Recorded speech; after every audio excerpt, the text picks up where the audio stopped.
So, what up my peeps, operators, hitters, and libtards? Hope you're doing good today. Hope you're tracking an amazing day. Welcome back to the channel. Before we get into the lecture toot, we'll go ahead and say this. In my opinion, that a buck will get you a cup of coffee these days. In my opinion, these hitters are some of the most overlooked on the battlefield today. They do not get the rec that some other special forces, special operation tactical units receive. And if you happen to get that excellent Pathfinder training in the United States Army, we definitely share a kinship with the CCT operators. So that being said, I just wanted that on record. Some of the military's most difficult missions are carried out by combat controllers, CCTs, specialists who operate in remote, often hostile areas. Acting as one-man team attachments to other special forces teams, let me say that again, to other special forces teams, operative word being other, these highly specialized airmen are trained in a wide range of skills, including scuba, parachuting, snowmobiling, as well as being Foxtrot Alpha Alpha certified air traffic controllers. And for you hitters that haven't been tracking and don't know your freaking alphabet, that would be FAA, Federal Aviation Authority certified air traffic controllers, in order to establish air control and provide combat support on missions all over Z globe. Combat controllers are an integral part of AFSOC, basically your Air Force Special Operations Command, the Air Force component of the United States Special Operations Command and of JSOC. Trained in underwater and maritime operations, freefall parachuting, and many other deployment methods, hence freefall parachuting, a little bit of Halo. Controllers are often assigned individual or as a team to the Army Special Forces, Army Rangers, Navy SEALs, and Death Force, the unit, the Ghost, to provide expert airfield seizure, airstrike control, and communication capabilities. And let's not forget, they can also call in a shit ton of indirect force. Hangel hell, as we know in the business. Tracking on. So to track really on where the birth of these hitters came from, you must first actually, and this is pretty cool, being an old Army dog myself, you must first actually track on the Army Pathfinders. The term a combat control team comes from World War II, where Allied troop carrier squadrons developed glider-borne teams called combat control teams, so CCT. A combat control team consisted of one glider pilot and 4 enlisted technicians. They utilized a jeep and a trailer-mounted radio to pass critical information to aircraft. So the first time they were used was during Operation Varsity in 1945, when 2 teams with the 18th Airborne Corps infiltrated German lines. They established forward airfields where they supported and resupplied operations and provided airfield control. Again, 18th Airborne Corps, United States Army. Pathfinders, United States Army. But then you track to the year 1947, year of our Lord, when the U.S. Air Force became a separate service. Air Force Pathfinders were assigned to a provisional Pathfinder squadron. The Air Force looked for ways to get rid of Pathfinders, believing the electronic navigation aids could replace them, you know, just like today. They always think they can replace the boots on the grounds, but they really know that the boots on the grounds and the recons in the hills, look, you got to have human eyes on target for 100%. And tracking on, basically the Pathfinder's role became increasingly neglected by the Air Force. During the Korean War, Pathfinders were only used in 3 main airdrops early in the war. Meanwhile, in DC, the Air Force and Army leadership were at odds about which service would have ownership over the Pathfinder mission. The DoD eventually sided, and that's Department of Defense for you guys that aren't quite as high speed as some of us, with the Air Force. The DoD decided with the Air Force having full control over all ATC, again, air traffic control duties. Despite this resolution, the Army never inactivated their Pathfinder units, which has subsequently become more specialized towards helicopters and the aviation field. Can I get it? Team 158 Pathfinders. So after the DoD sided with the Air Force being chosen for the Pathfinder mission, they expected 6 teams of Pathfinders to be formed from Army to Air Force transfers, but only got 11. Could you imagine that? Like, you're the Army, you're a freaking Pathfinder in the Army, you know, you transition to something called the Air Force, which is totally new, and then all of a sudden they want you to go from Army to Air Force, right? I wouldn't imagine that they would actually get, you know, too many volunteers. However, enough to form one team. So in 1953, the Pathfinder Squadron was discontinued in the Air Force, and the Pathfinder team was assigned to the 1st Aerial Port Squadron and officially designated a combat control team. So now you know where your CCTs originated from.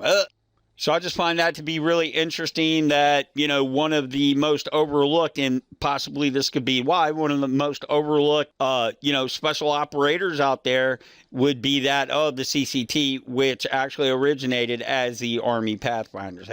So the Army and Air Force remained at odds regarding the Pathfinders and CCT roles. In August 1953, the 10th Group, that's right, the 10th Special Forces Group, refused to allow CCTs to join in their joint tactical missions held at Dobbins Air Force Base in Georgia. I've been to Dobbins many a time.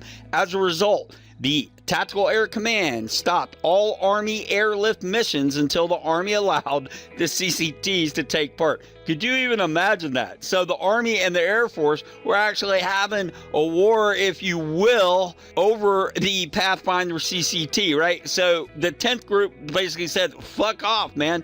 You know what? We're not even going to allow CCTs to do any kind of training with us.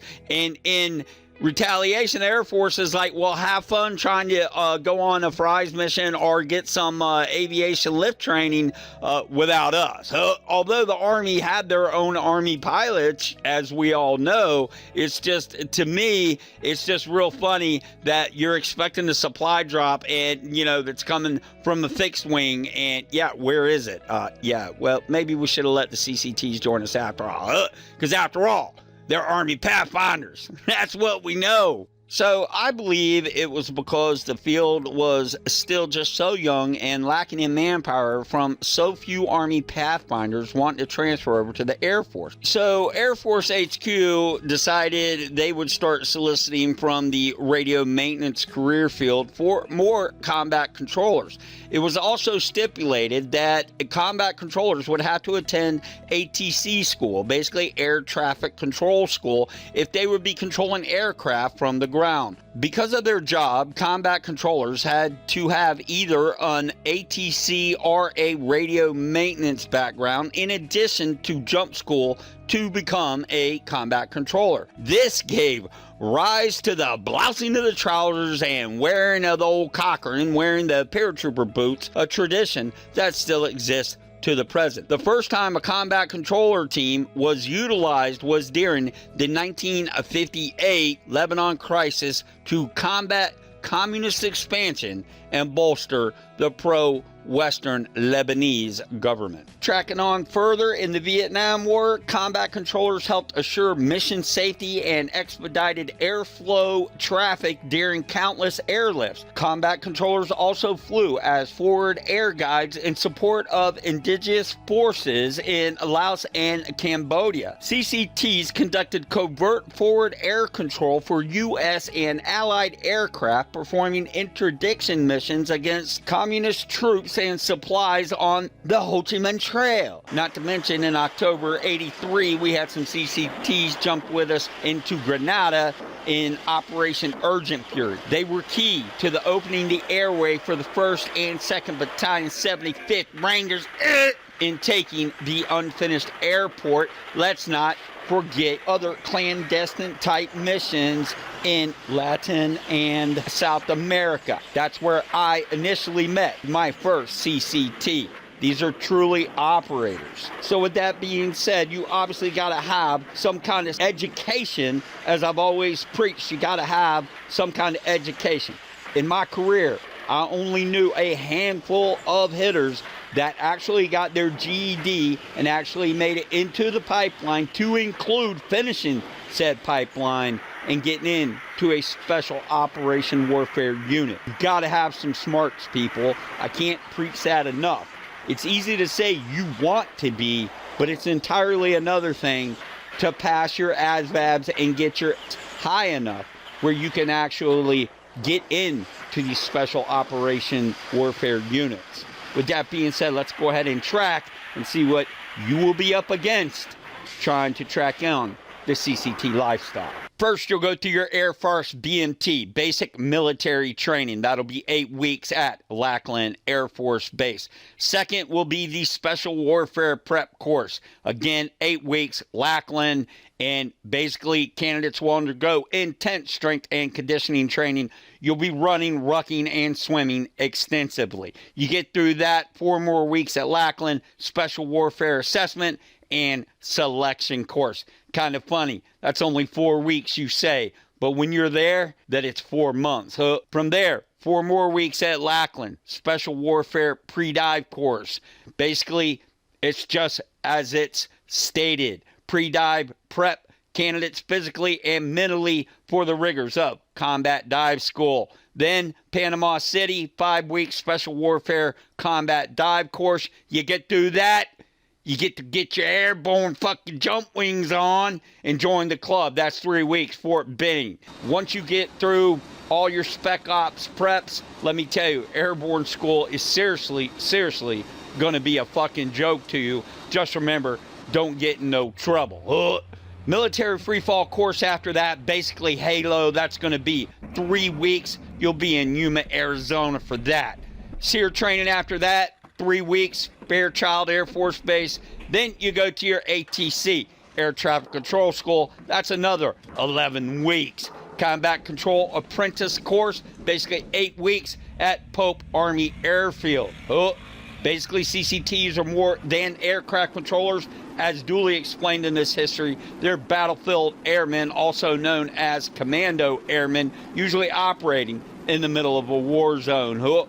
Then finally, 6 months you'll be spending at Herbert Field in Florida. The longest segment of the pipeline is also the most comprehensive, with advanced weapons demolition training, all-terrain vehicle operations, and that, again, is your special tactics training. Again, 6 months. So if you're thinking about it, Godspeed be with you. Other than that, just remember, these are some smart cookies. I don't know if you've been following me long enough. Obviously, you know I'm an aviation enthusiast. However, I've also tracked on FSX, little flight simulator game by Microcrap, right?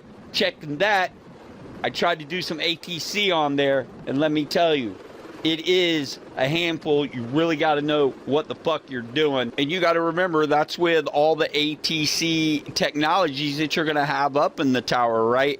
Combat controllers often, I would say more times than not, have really minimal technology to speak of. They don't have those cool screens with the little dots giving you this, giving you that. Those fucks got their bottles on trying to direct traffic from a dirt strip. So, with that being said, operators on your feet, let's get downrange.